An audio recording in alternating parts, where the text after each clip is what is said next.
Welcome student, class 8 science unit 18 organization of life part 6.1 physiological processes. Organization of life in the lesson learning objectives are understand the different level of organization seen in the animal world. The animal world la irukkakoodiya vera organization oda structure over animal oda structures பத்தி சொன்னாங்க. Know about the structure of cells. அந்த செல்லோட structure எப்படி இருக்குன்னு சொன்னாங்க. அந்த cells ஒன்று சேர்ந்து form ஆகக்கூடிய டிஷ்யூஸ் அதோட டைப்ஸ் பார்த்தோம். Know about the structure of eye as an example of organ level of organization. அந்த டிஷ்யூஸ் ஒன்று சேர்ந்து கிடைக்கக்கூடிய ஆர்கன்னா என்ன, அதுக்கு எக்ஸாம்பிளாக ஐங்கிற organ. Understand the respiratory system as an example for system level of organizations. இந்த ஆர்கன்ஸ் ஒன்று சேரும்போது நமக்கு ஆர்கன் சிஸ்டம் கிடைக்கும். அதில் நமக்கு ரெஸ்பிரேட்டரி சிஸ்டம் அப்படிங்கிறத போர்ஷனாக கொடுத்துருக்காங்க. இது எல்லாமே நம்ம பார்த்துட்டோம். இன்றைக்கி இந்த வீடியோவில் அண்டர்ஸ்டாண்ட் த ஃபிசியாலஜிக்கல் ஃபங்க்ஷன்ஸ் அப்படிங்கிறத பார்க்க போகிறோம். அதில் நிறைய ஃபங்க்ஷன்ஸ் இருக்குது. உங்களுக்கு கிட்டத்தட்ட 6 ஃபங்க்ஷன்ஸ் கொடுத்துருக்காங்க. Concept map organisation of life, இதில் 6 டாபிக்ஸ் கொடுத்துருக்காங்க. முதல்ல பயாலஜிக்கல் ஆர்கனைசேஷன் அப்படின்னா என்னென்னு பார்த்தோம். அதில் ஆட்டம்ஸ்லாம் ஒன்று சேர்ந்து மாலிகுல்ஸ் ஃபார்ம் ஆகும்.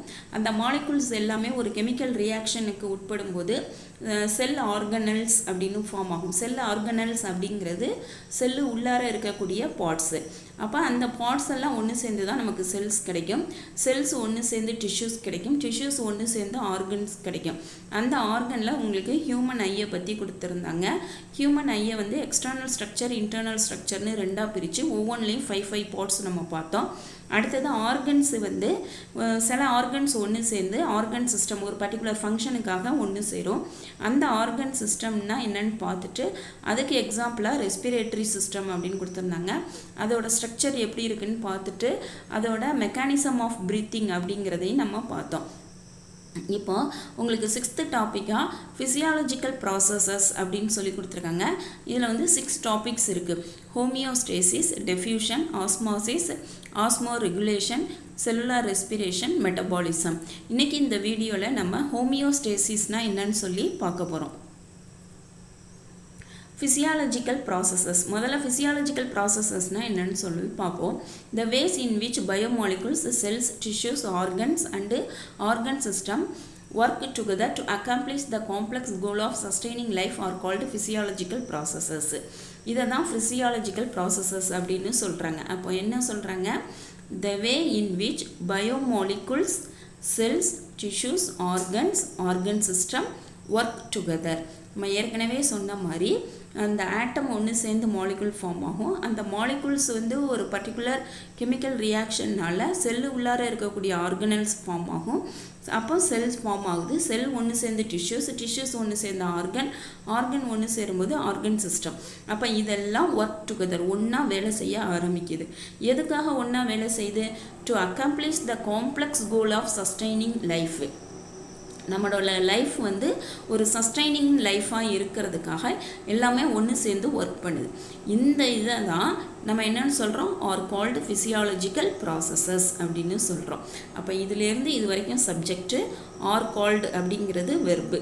அப்போது ஃபிசியாலஜிக்கல் ப்ராசஸஸ் அப்படின்னா நமக்கு என்னன்னு புரிஞ்சிருச்சு.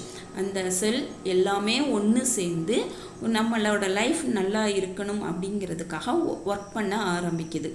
Let us study about some of them here. அதில் சில இதை நம்ம இங்கே பார்க்க போகிறோம். ஹோமியோஸ்டேசிஸ் அப்படின்னா என்னென்னு பார்க்க போகிறோம்.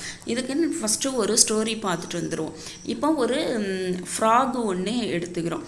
அந்த ஃப்ராகை என்ன பண்ணுறோன்னு சொன்னால் ஒரு வெந்நீருக்குள்ளே ஒரு தண்ணி இருக்குது. ஒரு கோலையில் தண்ணி வச்சு அந்த ஃப்ராகை உள்ளே தூக்கி போட்டு நம்ம ஹீட்டு சப்ளை பண்ணுறோம். அப்போ ரூம் டெம்பரேச்சர்லேருந்து அந்த ஹீட் ரைஸ் ஆகுது. இப்போ இன்றைக்கி நார்மல் டெம்பரேச்சர் ரூம் டெம்பரேச்சர் ஒரு 27 அப்படின்னு சொன்னோடனே நம்ம 10 டிகிரி ஹீட்டு ரைஸ் பண்ணுறோம். 37 வந்த உடனே அந்த ஃப்ராக் என்ன பண்ணோன்னா சூடு வந்துருச்சு அப்படின்னு சொல்லிட்டு அதுக்கு அந்த சூட்டுக்கு தகுந்த மாதிரி ஓகே நம்ம இங்கே வாழ்ந்துடலாம் அப்படின்னு முடிவு பண்ணும்.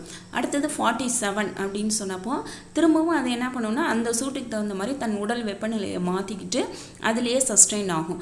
அப்புறம் 57 67 அப்படின்னு ரைஸ் ஆகும்போது நியர்லி ஒரு 87 கிட்ட வந்த உடனே அந்த ஹீட்டுக்கு தகுந்த மாதிரி தன்னோட உடல் வெப்பநிலையை அதால் மாற்றிக்க முடியாது.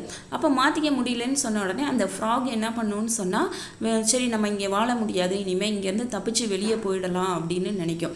ஆனால் அதால் வெளியே போக முடியாது. ஏன்னா ஆல்ரெடி அந்த கோலையை டச் பண்ணி தானே அது வெளியே வரணும். அப்போ அது இன்னும் சூடாக இருக்கிறதுனால கடைசியில் அந்த பாத்திரத்திலேயே இருந்து அந்த ஃப்ராக் வந்து செத்து போயிடும். சைக்காலஜிக்கலாக என்ன சொல்ல வருவாங்க, ஒரு ஃபிலாசபி அப்படின்னு சொன்னால் நம்மளும் என்ன பண்ணுவோம்னா சூழ்நிலைக்கு வந்து அடாப்ட் ஆகி இது போதும் இந்த இடத்துல வாழ்ந்துடுவோம் அப்படின்னு நம்ம வந்து இருந்தோம் அப்படின்னு சொன்னால் இந்த தவளை மாதிரி தான், இந்த ஃப்ராக் மாதிரி தான் நம்மளும் போயிடுவோம் அப்படின்னு சொல்கிறாங்க. ஆனால் இதை நம்ம சயின்ஸுக்கு ஏன் நம்ம இந்த ஸ்டோரியை நான் இப்போ உங்களுக்கு சொல்கிறேன்னு சொன்னால், இப்போ அந்த ஃப்ராக் இருக்கிற இடத்துல ஒரு மேனை நினச்சி பார்ப்போம்.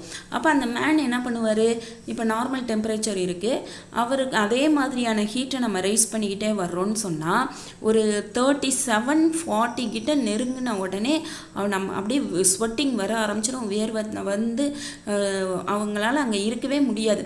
உடனே டக்குன்னு என்ன பண்ணிடுவாங்கன்னா அந்த இடத்துலேருந்து எப்படி வெளியேறணும்னு சொல்லி அந்த மனிதன் வந்து அந்த இடத்துலேருந்து உடனே தப்பிச்சு வெளியில் வந்துடுவாங்க. அப்போது இந்த ஸ்டோரியில் அதாவது அந்த ஃப்ராகு ஹியூமன் இந்த ரெண்டுக்குமான நம்ம வந்து அந்த பாடி டெம்பரேச்சர் அப்படிங்கிறத பார்க்குறோம். அப்போ அந்த ஃப்ராக் என்ன பண்ணுதுன்னு சொன்னால் என்விரான்மெண்ட்டில் இருக்கக்கூடிய டெம்பரேச்சருக்கு தகுந்த மாதிரி தன்னோட உடல் டெம்பரேச்சரை அது மாற்றுது. ஆனால் ஹியூமன் பீயிங் பார்த்தீங்கன்னு சொன்னால் அந்த வெளியில் உள்ள டெம்பரேச்சருக்கு தகுந்த மாதிரி அவரால் மாற்ற முடியல. டக்குன்னு அந்த டிஃப்ரென்ஸ் தெரிஞ்சுக்கிட்டு அவர் அந்த இடத்துல இருந்து தப்பிச்சிடுறாரு அப்படிங்கிறது. அப்போ இந்த கான்செப்ட் தான் உங்களுக்கு புரியணும். அப்போ ஹோமியோஸ்டேசிஸ் அப்படின்னு சொன்னால், ஹோமியோ அப்படின்னு சொன்னால் சேம் அப்படிங்கிற, ஹோமோ அப்படிங்கிற வேர்டுக்கு வந்து சேம் அப்படிங்கிற வரும். அப்போ தன்னுடைய உடல் வெப்பநிலையை எப்போதும் ஒரே மாதிரியாக வச்சுருக்கிறதுக்கு பேர் தான் ஹோமியோஸ்டேசிஸ். அப்போ இந்த வேர்ல்டில் ஒரு சில அனிமல்ஸ் வந்து தன்னோட உடல் வெப்பநிலையை ஒரே மாதிரியாக வச்சுக்கும். அது எப்படி வச்சுக்குது அப்படிங்கிறதான் இதில் நம்ம பார்க்க போகிறோம். Homeostasis is a property of a human biological system where the self-regulating process tends to maintain the balance for the survival. அப்போ ஹோமியோஸ்டேசிஸ்ங்கிறது பயாலஜிக்கல் சிஸ்டமில் அது ஒரு ப்ராப்பர்ட்டி. அது என்ன பண்ணணும்னு சொன்னால் செல்ஃப் ரெகுலேஷன், தன்னை சரி பண்ணி அதை சர்வைவல் ஆகிறதுக்கு தன்னை சரி பண்ணிக்கும். இந்த ரெகுலேஷன் டேக்ஸ் பிளேஸ் இன் ஏ டிஃபைன்ட் இன்டர்னல் என்விரான்மெண்ட். அந்த ரெகுலேஷன் எப்படி நடக்கும்னு சொன்னால் இன்டர்னல் என்விரான்மெண்ட் உள்ள மனித உடம்புக்குள்ளே இருக்கிற என்விரான்மெண்டலுக்குள்ள அதுக்கு வந்து டிஃபைன் பண்ணணும்னு சொல்கிறாங்க. Mammals are capable of maintaining constant body temperature despite the changes in the external temperature. Mammals அப்படின்னு சொன்னால் எதெல்லாம் குட்டி போட்டு பால் கொடுக்குமோ அதெல்லாம் mammals. இப்போ பூனை, நாய், மனிதன் இதெல்லாம் mammals are capable of maintaining constant body temperature. இதெல்லாம் வந்து ஒரே மாதிரியான constant body temperature மெயின்டைன் பண்ணும் despite the changes in the external temperature. அதாவது வெளியில் எந்த மாதிரியான டெம்பரேச்சர் சேஞ்ச் ஆனாலும் இது உள்ளர ஒரே மாதிரியான டெம்பரேச்சரை தான் மெயின்டைன் பண்ணும். Behavioral and physiological responses are the two important regulating mechanisms that maintain the stability of homeostasis. இப்போ behavior அப்படின்னு சொல்லும்போது ஃபிசியாலஜிக்கல் ரெஸ்பான்சஸ்.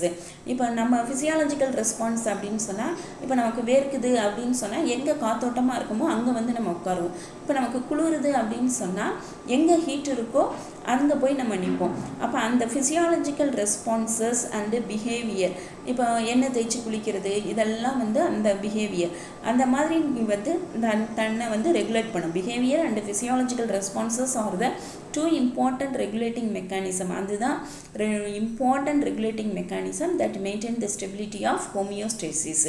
அப்போ ஹோமியோஸ்டேசிஸுங்கிறது என்னது, ஒரே டெம்பரேச்சரை மெயின்டைன் பண்ணுறதுக்காக தன்னை செல்ஃப் ரெகுலேட்டிங் பண்ணிக்கிறது.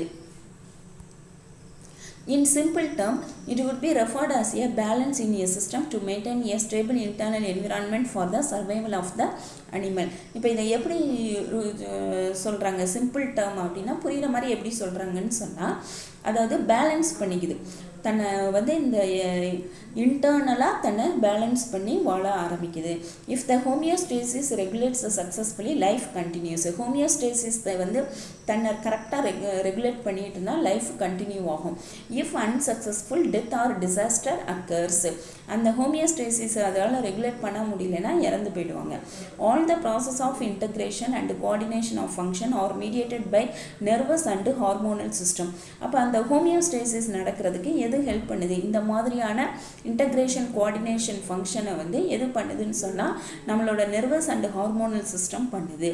இந்த liver, kidney, brain, autonomic nervous system and the endocrine system help to maintain homeostasis. அப்போ நம்ம உடம்புல இருக்கக்கூடிய லிவர், அந்த கிட்னி, இப்போ இந்த கிட்னி பார்த்தீங்கன்னா நீங்கள் யூரின் போகும்போது ஹீட்டாக இருக்கும்.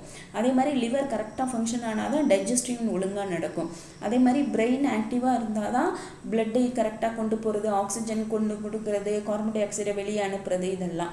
அட்டானமிக் நர்வஸ் சிஸ்டம் நம்ம கேட்டு எதுவுமே செய்கிறதில்ல. அட்டானமிக்னால் தானாகவே செயல்படும். அந்த நர்வஸ் சிஸ்டம் தயார் பண்ணதான் இப்போ ஹார்ட் வந்து ஃபங்க்ஷன் ஆகிறது, கிட்னி, இதெல்லாம் எதுவுமே நம்மக்கிட்ட பெர்மிஷன் கேட்கறது இல்லை, தானாகவே வேலை நடந்துக்கிட்டே இருக்கும்.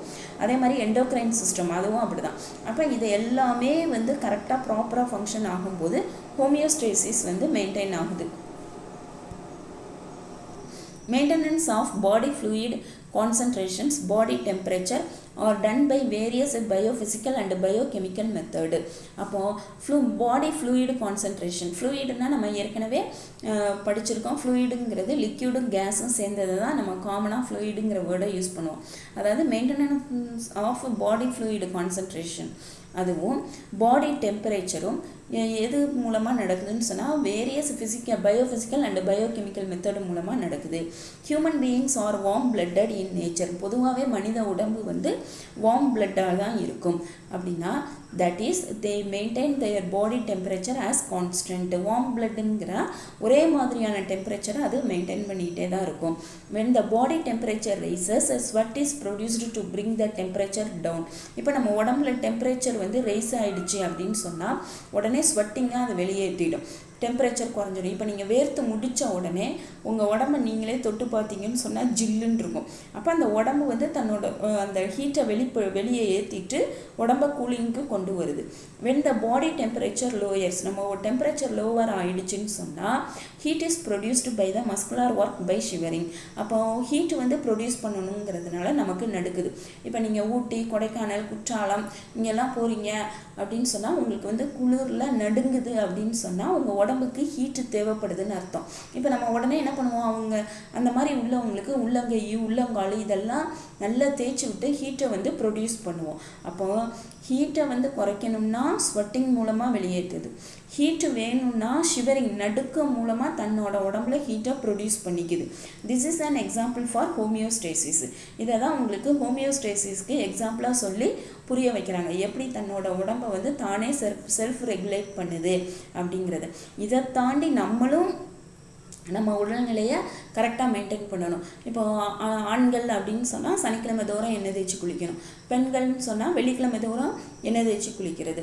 இப்போ வந்து ஐஸ்கிரீம் சாப்பிட்றது நல்லதா, இளநீர் சாப்பிட்றது நல்லதா அப்படின்னு சொன்னால் ஐஸ்கிரீம் வந்து வெளியில் கூலாக இருக்கும், உடம்புக்குள்ளே போன உடனே ஹீட் ஆகிடும். இளநீர் வந்து நமக்கு தெரியாது, ஆனால் உடம்புக்குள்ளே போன உடனே உடலில் குளிர்ச்சியை கொடுக்கும். அப்போ எது நல்லது கெட்டதுங்கிறத வந்து நம்ம தெரிஞ்சுக்கிட்டு நம்ம உடம்பை நம்ம பார்த்துக்கணும். The control of blood glucose level is another example in which insulin hormone is secreted whenever the blood glucose level rises. அதாவது இப்போ என்ன சொல்கிறாங்கன்னா, இப்போ இன்னொரு எக்ஸாம்பிள் கொடுக்குறாங்க. நம்ம பிளட்டில் வந்து குளுக்கோஸ் லெவல் இருக்குது, அந்த சுகர்னு சொல்லுவோம்ல, பிளட் சுகர் பார்க்குறாங்க அப்படின்னு சொல்கிறது. அதை என்ன பண்ணுறாங்கன்னு சொன்னால் insulin hormone is secreted whenever the blood glucose level rises. பிளட்டில் சுகர் அதிகமாகிடுச்சின்னு சொன்னால் இன்சுலின் ஹார்மோன் தானாகவே சுரந்து விடும். அதே மாதிரி குளுக்கோஸ் லெவல் குறைஞ்சிருச்சுன்னு சொன்னால் குளுக்கஹான் ஹார்மோன்ங்கிறது சுரந்து வரும். இந்த பிளட் சுகர் இதை பற்றி நீங்கள் பின்னாடி வரக்கூடிய லெசனில் பார்க்கலாம், இல்லைன்னா 9th உங்களுக்கு விரிவாக சொல்லித் தருவாங்க சுகர்னால் என்ன அப்படிங்கிறத. இன்றைக்கி இந்த வீடியோவில் நம்ம ஃபிசியாலஜிக்கல் ப்ராசஸஸ் அப்படிங்கிறதுல ஃபஸ்ட்டு ப்ராசஸ் வந்து ஹோமியோஸ்டேசிஸ்னால் என்னென்னு பார்த்தோம். ஹோமியோஸ்டேசிஸ் அப்படிங்கிறது நம்ம பாடி டெம்பரேச்சரை ஒரே மாதிரியாக மெயின்டைன் பண்ணுறதுக்காக தன்னைத்தானே அது வந்து செல்ஃப் ரெகுலேட் பண்ணும். அதை தான் நம்ம ஹோமியோஸ்டேசிஸ் அப்படின்னு சொல்கிறோம். நெக்ஸ்ட் வீடியோவில் நம்ம ரிமைனிங் 5 ஃபிசியாலஜிக்கல் ப்ராசஸை பார்ப்போம். Thank you student.